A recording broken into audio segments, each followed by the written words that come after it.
Hi there, I'm Derek, a recovery coach and the founder of Beyond Booze, an incredible holistic online program for getting and staying sober. And it's based on my own personal experience and journey and battles with alcohol. Today I want to talk about the 4 critical signs that you're a high functioning alcoholic and how to do something about that. How do I know what that is? Well, it's because I was one. I was drinking around 2 bottles of vodka a day and some red wine at night, and running a successful media agency at the time. I was doing that right up until the day before I ended up on life support with acute pancreatitis, and I was given around a 20% chance of survival. And surgeons said, "We don't know whether you're going to get out of here." Pretty scary, hey? And it sounds crazy, right? How can a person drink this amount of alcohol and have that in their system and seem normal? Well, if you're anything like me, you build up a tolerance that allows you to drink obscene amounts of booze, and you can't and carry on your normal life, and you kind of think, well, it just seems normal to me. Though you and I both know it gets harder, and it gets harder to actually function and do your job and function normally and just be available, be present to what's available in your normal life. Like you lose all foresight of that. And you end up hiding it from everybody. You know, the one thing I can guarantee is that in this journey, one way or another, you will get found out. Either it's by family, by friends, by your peers or a partner, a run-in with the law, or your health fails significantly. So I ticked all those boxes. I had the run-in with the law, my health failed, the family found out. All really embarrassing.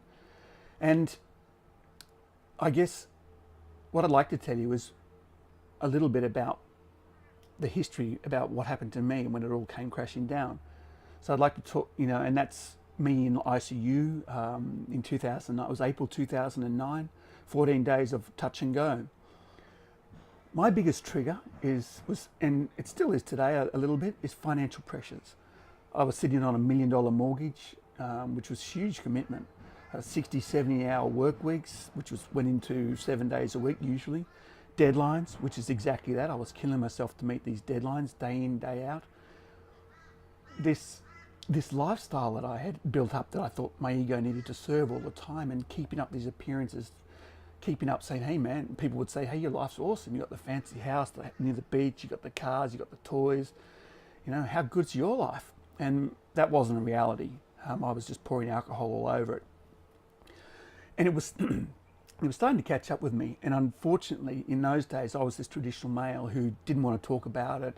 I didn't want to get help. I didn't think I needed it. And at the same time, it was getting harder and harder to hide it or deal with it. And my strategy was just to continue to drink.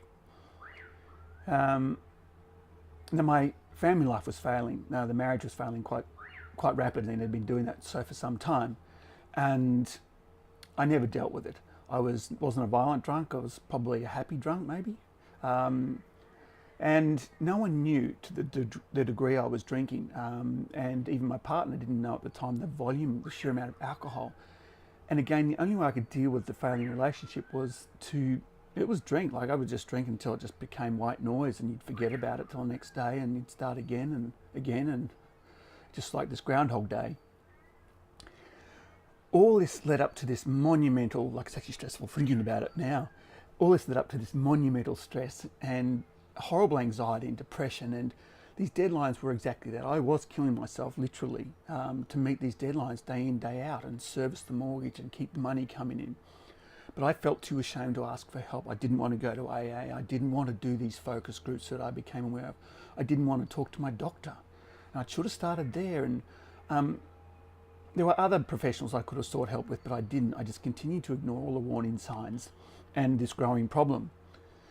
And this is one of the biggest things, because hiding is where this disease loves to live. It thrives there, and you often don't know it till it's too late. You just keep on hiding it and think no one knows. It all added up over time.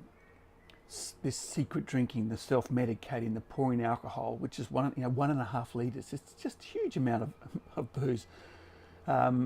And I would start around 5 in the morning, which would be a triple shot of vodka, and I'd chase that with coffee just to sort of balance the day out. And at night, there was a bottle of red wine in it usually, I'd cap it off with that, and finally, usually pass out. I'm going to tell you what it was like to spend 14 days in ICU and on life support, and facing possible extinction. You know what I mean. And that's called 14 days. 14 days of life support, from 14 days on life support from alcohol abuse. I will tell you this: it wasn't pretty, and there were a lot of truths that came out of that. What I do know is that there are 4 critical signs that you're a high-functioning alcoholic. Number 1 is you build up tolerance, and tolerance is it's probably key. Is that like you need more and more to get the same effect, to get the same balance, to feel like you're functioning normal. So you just drink until you get to that state, and you just stay there, and it's like this nice modulation. It's like, this is good, this is good, this is sustainable. Boom. No, it's not. Then you get the cravings. The cravings where you can't stop thinking about just getting that fix. Even just opening the bottle, you think, it's in a minute I'm going to feel wonderful, and that stops this constant, relentless mind chatter, the monkey mind going, get a drink, get a drink, get a drink, and then everything will be fine, and you'll be able to work. And that doesn't work. It appears to be like you get to a place where I can sort of get by, but eventually it really trips you up, and you need to short circuit that.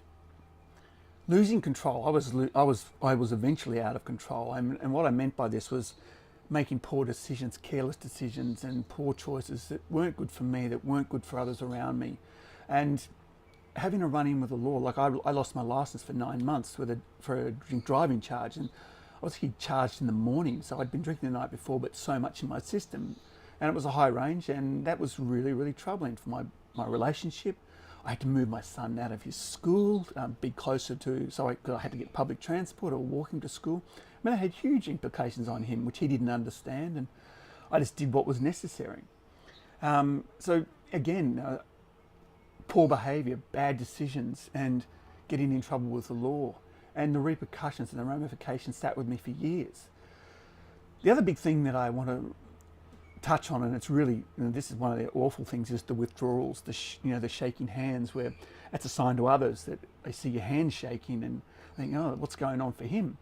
The nausea, you'd be nauseous before you drink, then you drink and it'd sort of go away, and then that would settle the anxiety, and then, but the sleep, you'd go to sleep, then I'd wake up at 2 in the morning, which is awful, and then 3, and then 4, and then 5 out of bed, and I had vodka hidden in my office, in disguised in bottles, and because it was my own business, I kind of didn't care.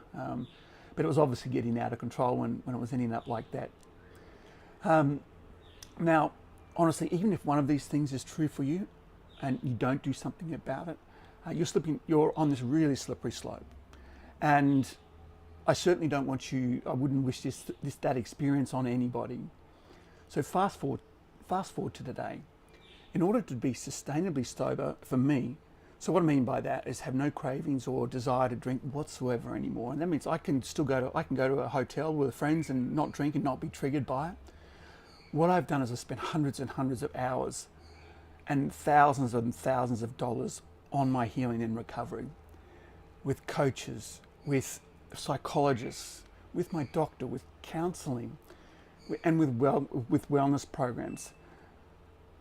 And today, it's my absolute mission to help others, perhaps who were in my old shoes or they're in those shoes now, and how to kick addiction to the curb, how to get and stay sober using transformational coaching and coaching practices and holistic wellness strategies.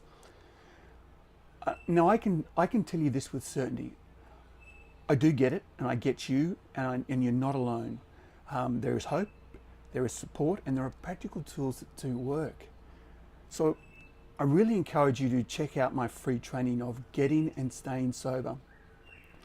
And you can find that, it's an awesome training. It's not very long, but it's a really awesome insight into what's available. And if you go to beyondboozeprogram.com/webinar, so that's beyondboozeprogram.com/webinar, and I'll see you in the training. Oh, one more thing. If you're watching this on YouTube, there is a link down here in the corner. Just click on that, and that should take you, or that will take you to an automatic training. Otherwise, just type in or copy that URL.